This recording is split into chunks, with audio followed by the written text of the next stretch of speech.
I don't like to get caught up on the minutia of things, right? Like, it's so easy to focus on shit that doesn't matter. And that is so much of what people do now. If you're a busy person, I don't know how people have the time.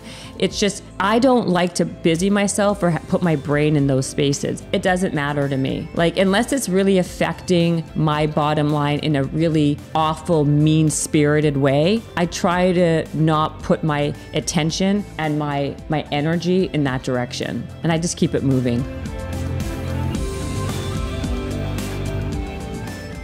Okay, on today's episode, in today's solo episode, Shani's going to ask me questions from the deck of discussion. Never heard of this, but it's basically 52 questions to spark, motivate, and ignite your passions. So it's a deck of cards, and she's going to ask me random questions. I have no idea what she's going to ask me. I have no idea what this is. She brought it to my house today, and we're going to find out together. So let's go, Shani. What do you have for me? Okay, this is interesting. So you have released your first product into market. It's selling quite well, but it's getting bad reviews. Do you keep selling it to get rid of the stock, or do you cut your losses and stop selling it to try and save your reputation, even though it'll put you in further debt? That's a great question. Not good. What I would do is figure, so you're saying it's the product, is the product bad, or is it just, does the product just have a flaw that people keep on talking about in the reviews? Is it the same issue over and over again in the reviews? Like, I think that question has a lot of variables. Well, this is a good thing that you're the boss, asking the right questions. This is important. Well, I would say this. I would say if in the reviews it's the same problem over and over again, maybe it's not the product, but maybe it's a problem or a flaw that needs to be fixed in the product. That can help. I wouldn't just give up on that, number one. Number two, it depends on what it is in the sense that how much are you in debt? Is there a way around that? Is there a different way you can be selling? Is there a way to kind of figure out? To me, it's a lot of it's like R&D, understanding who your customer is and then giving your customer what they want. So maybe the market isn't ready for your particular product in that way, but everyone's always reinventing the mousetrap in a better way. It's basically taking a mousetrap and making it better. Do you have the new mousetrap? Are you working on the better version of whatever that is? And maybe that's it. Like, maybe it's just people don't want that particular product. And if that's what you're seeing in the reviews, then I would actually pivot to something that is much more viable for the consumer. But I'd first figure out if it's just a flaw, and I would make sure that it's not just a through line that you're seeing over and over again before you just give up. I like that. I think that's a really good answer. It's thoughtful. It shows that, just don't throw out the baby with the bathwater just yet. Like, maybe there is a fix. And also then you can use that as a marketing opportunity, right? Like, you can show the reviews and be like, hey, we fixed all this. Like, a lot of times, the first time someone, like, the first innovation of something didn't work, but then they re-innovated, like they redid it, and it became very successful. I'm trying to think of something right off, like just off the top of my head that happened with. It's a good question, actually. I'm trying to think of something. There's like a bunch of stuff. Lady Gaga's makeup line. She had a whole makeup line. They had to completely rebrand. It didn't work at all at the beginning. Right. So it's rebranding. And they completely rebranded the whole thing and then relaunched. I think they even improved some formulas. It was like a whole thing. Right. I think people always redo formulas. They rebrand and it becomes successful. So that's what I'm saying. Like, a lot of times it can be just in the packaging, right? The packaging is not appealing. People don't like the color aesthetic. Things aren't psychologically appealing. A lot of people don't buy something for what the product is. It's an emotion. They buy out of how it makes them feel more than anything else. A lot of times we buy things we don't need. We buy things because we actually want them because of the emotional part. So if you are not tugging on someone's emotional or heartstrings in that way, or they're not feeling a certain way by your product, it could be very well something that could be rejigged in the overall look of something. Yeah. No, that's good. Okay, here's the next question. This is an interesting one. You run a small charity and your head of fundraising has just posted a compromising photo on their personal but public social media account. What do you do? I ignore it. Just ignore it? No press release, no nothing? I think people get caught up on so much minutia. I mean, it depends on what it is. And if it's not damaging in a way that's hurtful, if they're just scantily clad, let's say, whatever, I'll move on. This is the thing, right? I don't like to get caught up on the minutia of things, right? Like it's so easy to focus on shit that doesn't matter. And that is so much of what people do now. It's like, I mean, if you're a busy person, I don't know how people have the time. It's just, I don't like to busy myself or put my brain in those spaces. It doesn't matter to me.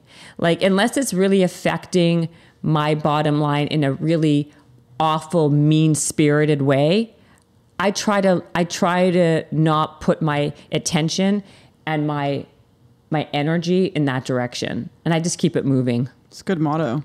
It's a good motto. I mean, what if it was really what if it was like a illegal thing? What if it was something that was so compromising? That's what I'm saying. Unless it's something that's really compromising, like legally, then they're just or fired. hurtful. Right. That's a whole other thing.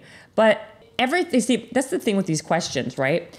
It's so ambiguous because there's so many different variables that play in. Like every situation is so different that it's really hard to give overall generic answer to something without knowing all the different variables. No, you give answers to the various examples. Like you add in your variables. So for example, if it was really compromising and illegal, what would you do? You'd probably fire him. So if it was illegal, I mean, of course I would have to act upon it, and I would probably, I don't know who this person is, right? Whoever this person is, what was illegal about it? Do right? you like this employee or not? How do you reprimand someone? Do you let someone go? Do you fire them? Do they take a leave of absence? Do you make a public apology? Oh, leave of absence. There's so many different ways you can handle something.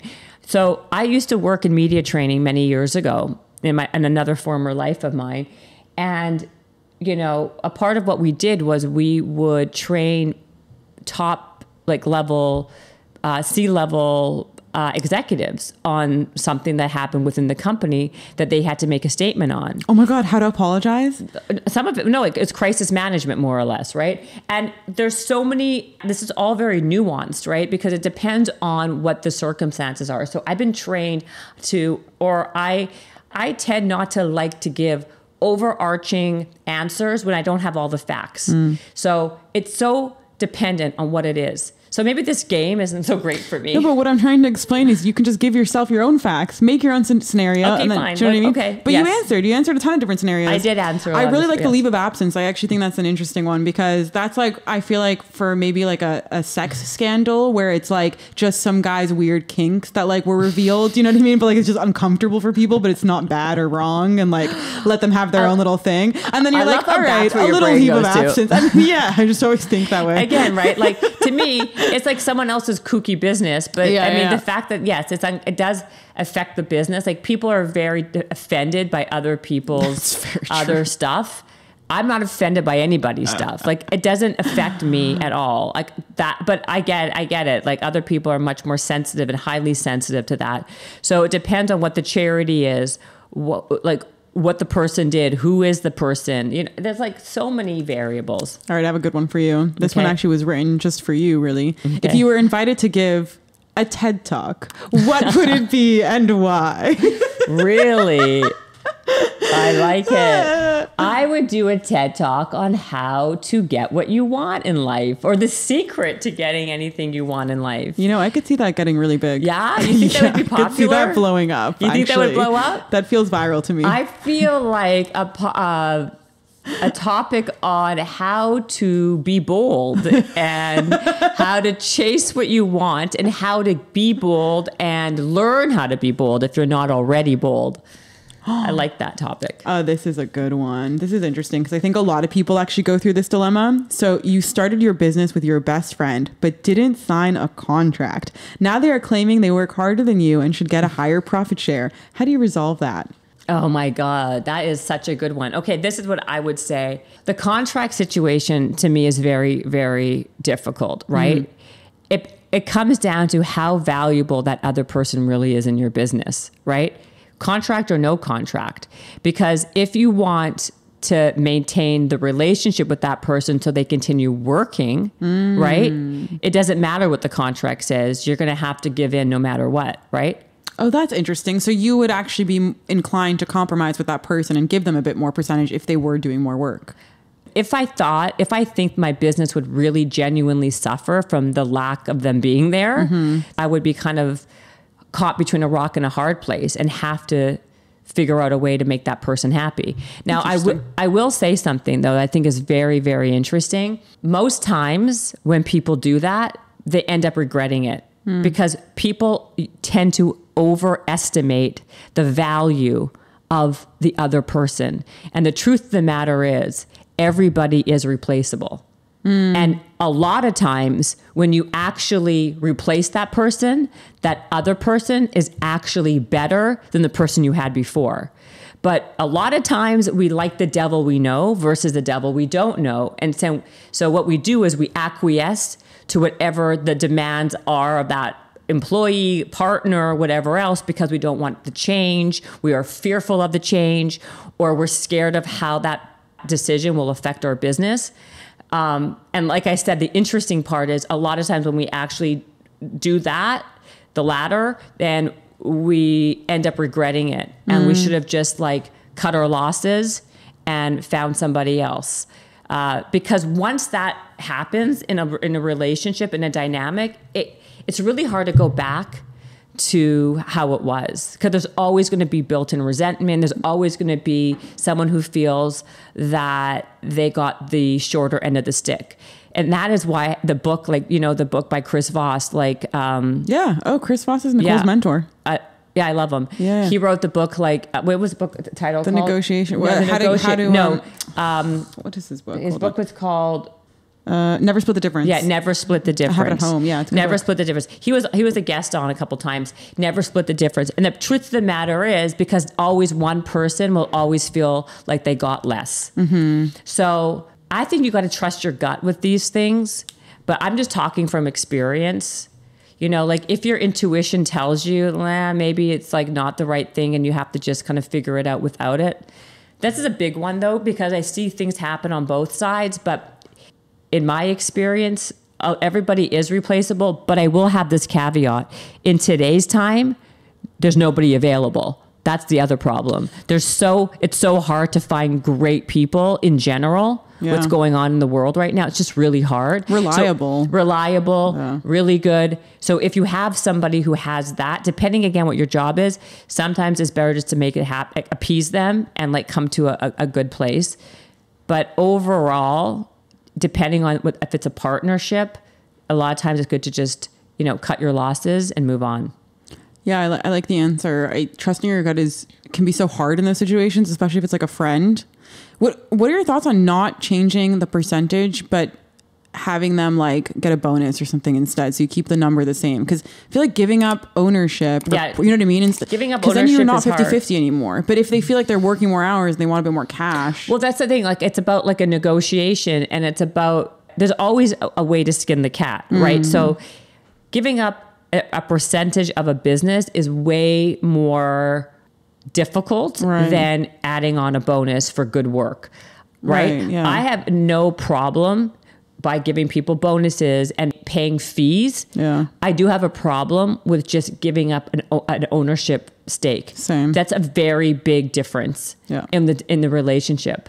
And I think that a lot of people would agree on that. So you could be creative in how the person gets paid, but I would almost never just go to the percentage of the business. I would first work around the bonuses, ways to be incentivized. There's all sorts of different ways to do that. True. There are other incentives. I always love when people on Shark Tank, they negotiate back, or they rebut with advisory shares. I love that, because I just think that a lot of times they're asking for such a ridiculous percentage. And so it's like, to sort of compromise in the middle, I just feel like, to me, or negotiate some form of like a loan form instead of... A lot of times it's also over time. So you're not getting your stock that you're talking about when you're getting, that happens. But also like when you're giving away a percentage of your company, you're not giving it away all at once. Right. They have to work there for you a have set. to be, it's over time. Yeah. And like, I didn't know that, by the way, until like a few years ago. And I actually, because I was forming a company with someone, I thought that was so smart. Like this idea where you actually have to work for like a certain amount of years, and every year you get a certain amount and like sort of work towards that. Most deals are like that. I've never had a deal where it's like, oh yeah, here's 20%. No, and you just get that. Yeah, no. You have to it's over a period of time. And if you only work 2 years, you get 4%. And then you know what I mean? Like it goes in time like that. Okay, I feel like this will be a good last one. So you own an airline. Customers want more legroom, but to make money, you need to put as many seats on the plane as possible. What do you do? We were talking about airlines earlier, you guys. I know. You know, that's funny you say that. I wanted to do one on skip lag. Skip lag? Skip lag, yeah. It depends what kind of airline you want to be. Do you want to be a Spirit? Or do you want to be what's that? What's even nicer than Spirit? Or Emirates? Oh, that's true. Okay, that's a nice one. That's a really nice one. That's true. It depends what your business model is. Are you trying to? If you're a volume business and you want to be, if you want to be a volume business and be an economy kind of airline versus an elevated airline. So I think you're making that decision right off the bat of what kind of brand you're going to be. But I would definitely say, personally, I like JetBlue or something like that. I love JetBlue. Like I could be elevated, but not totally cheap. Like a nice middle ground. Right. And what most people are now doing, aren't they just giving you a million options? It's like, God forbid you go and just get a regular economy seat. It's economy premium, economy plus, economy plus. Economy refundable, economy with a bag, economy with two check bags. Exactly. Economy that allows you to take a carry-on, some that don't. I know. It's like unbelievable. They're making it so complicated. I mean, literally you need a math professor and a degree to go over it. But I think what there should be regulations and how airlines are even like right now. I feel like it's all a cattle call. There's no room at all. Like it's getting worse and worse. If they're right, if 100%. In my opinion, there's no leg room as it is. So at this point, if they make it so there's even less leg room, I mean, you might as well like. I'd rather just drive at this point or take a train because there's nowhere to even put my ass. There's not even a seat in the seat. Right? Wait, can I tell you, I legitimately looked into botes to Europe last year when I was going to Portugal because flights were so expensive. That's insane. My aunt was like, take a cargo boat. People are doing it. And I looked up cargo. I was like, this is not bad. It was a 7-day journey, which I don't have that kind of time, but I mean, had I had the time, I would have done that. Oh my gosh. Super cheap. It was like a couple $100. Really? Yeah. This is cool. The deck of discussion. This is not interesting. This is not a promo. This is not an ad. This is just something that, like I said, she just brought over here. Yeah. I love this deck of cards. I actually got it at an event that I went for Jen like ages ago. And I just thought this was so interesting. I started reading through them. I usually hate these kind of cards because they're a little bit... for me? It was the almost 30 thing. Oh yeah, right. Yeah. Oh, I remember that. Yeah. I usually hate these because they're usually like very spiritual and kind of annoying. Like you know what I mean, like and that's emotional. I like that and too. And these are very businessy. And we should love them. I love them too. Yeah. Would you bring it back? Yeah, I'll bring it back. Let's do more. Thank you. Okay, guys. So we're gonna do another one like that. Let us know if you like it. It might be like boring. I don't know. So you tell me if you gleaned anything from it, and don't forget to subscribe. Have a great one. Bye.